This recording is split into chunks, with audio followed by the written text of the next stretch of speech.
2 kilometre લાંબી ગૌસેવા પદયાત્રા નીકળી। હારીજ ખાતે જૈન દેરાસરથી ભવ્ય વાજતે ગાજતે ગૌસેવા પદયાત્રા નીકળી હતી, જેમાં વિવિધ હિન્દુ સંગઠનો, જૈન સાધુ મહાજન સાહેબ અને ગૌ પ્રેમીઓ 2 કિલોમીટર પગપાળા પાંજરાપોળ જઈ ગાયોને ઘાસચારો, દાણ તેમજ ગોળ રોટલા રોટલી અનાજ ખવડાવી પશુઓ પ્રત્યેનો પ્રેમ અદા કર્યો હતો। હારીજ ખાતે ગૌસેવા પગપાળા યાત્રા થકી ગૌ માતાને રાષ્ટ્રીય પ્રાણી જાહેર કરી ગૌ માતા તેજ પશુ પ્રત્યે પ્રેમમાં વધારો થાય અને નગરમાં સમરસતા એકતા સાથે ધાર્મિક કામમાં લોકો જોડાય તે હેતુથી જૈન દેરાસરથી પાંજરાપોળ ગૌસેવા પગપાળા યાત્રાનું આયોજન કરવામાં આવ્યું હતું। ગૌસેવા પગપાળા યાત્રામાં 5 ટ્રેક્ટરો અને 5 ઊંટ લારીઓ જોડાઈ હતી અને પાછળ વાજતે ગાજતે પગપાળા નગરજનો જોડાયા હતા। ટ્રેક્ટરોમાં ઘાસચારા, પશુદાનની બોરીઓ તેમજ અન્ય વાહનોમાં રોટલા રોટલી સમગ્ર નગરમાં ભેગું કરી પાંજરાપોળ ખાતે સમૂહમાં 2 કિલોમીટર ગૌયાત્રા રૂપે લઈ જવાનું આયોજન કરવામાં આવ્યું હતું, જેમાં મોટી સંખ્યામાં લોકો જોડાઈ પાંજરાપોળ ખાતે જઈ ગૌ પૂજન અને પશુઓને ઘાસ તેમજ દાણ ખવડાવી પશુઓ પ્રત્યેનો પ્રેમ અદા કર્યો હતો।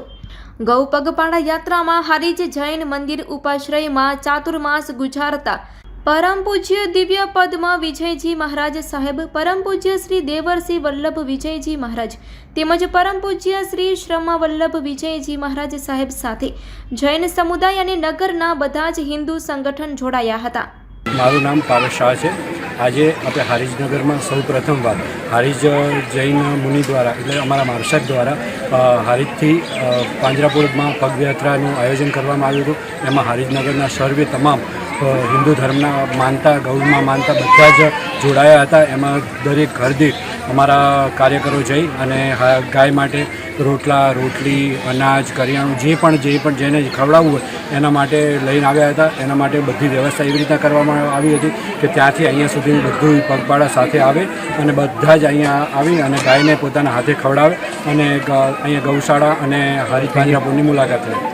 હું હારીજ પાંજરાપોળ ચીનુભાઈ સાહેબ બોલું છું અને સાહેબજીની ઘણી ઈચ્છા હતી અને મને છેલ્લા 1.5 મહિનાથી કે મારે હારીજ પાંજરાપોળની મુલાકાત લેવી છે, પણ લેવી છે એવી રીતે કે આખો હારીજ હિન્દુ સમાજ આવે મારી સાથે અને ગાતે વાતે મારે પ્રોગ્રામ ગોઠવો છે। એમની ભાવના ઘણા ટાઈમથી અને ઘણી મિટિંગ કરી, બધા જોડે પણ સારી મિટિંગ કરી, બધાનો સહકાર મળ્યો અને ખરેખર અમારે હારીજ પાંજરાપોળમાં કદાચ આવું ફંક્શન પહેલીવાર ગોઠવવાનું છે, બધા આવ્યા છે।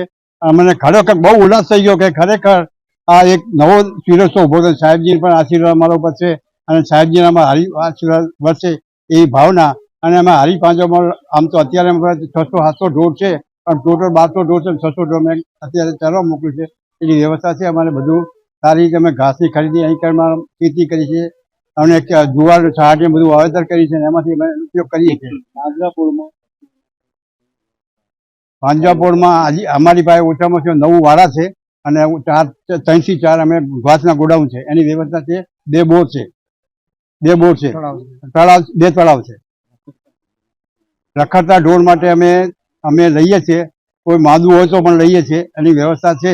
અને આજુબાજુના હારીજ તાલુકાના આજુબાજુના ગામડામાં લગભગ બધા ઢોર લઈએ છીએ। ખાલી ચોમાસાના 4 મહિના અમે પાડા નથી લેતા, બાકી બધા છે। પંચાયતના ઢોર આજુબાજુ ગામમાં પંચાયત ઢોર લેવાનું ચાલુ જ હોય છે, અમે ના પાડતા નથી।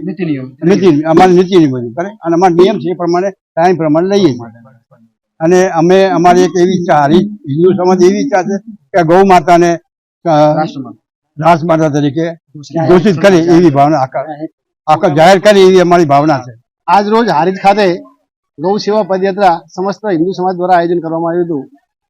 જૈન મહારાજ સાહેબના માર્ગદર્શન નીચે સમગ્ર હારીજના બધા જ લોકો આજે પાંજરાપોળ ખાતે આવ્યા હતા અને સમગ્ર રસ્તામાં ગૌ માતાને રાષ્ટ્રીય માતા ઘોષિત કરવાનું માંગ કરી હતી। સૌએ એક સુરમાં વાત કરી હતી કે ગૌને રાષ્ટ્રીય માતા જાહેર કરો। તેમજ હારીજમાં આજે મોટી સંખ્યામાં હિન્દુ સમાજ એકત્ર થઈ અને ગૌ સેવા અને જનસેવાની, જીવ સેવાની વાત કરી હતી। પ્રજાપતિ હારીજ।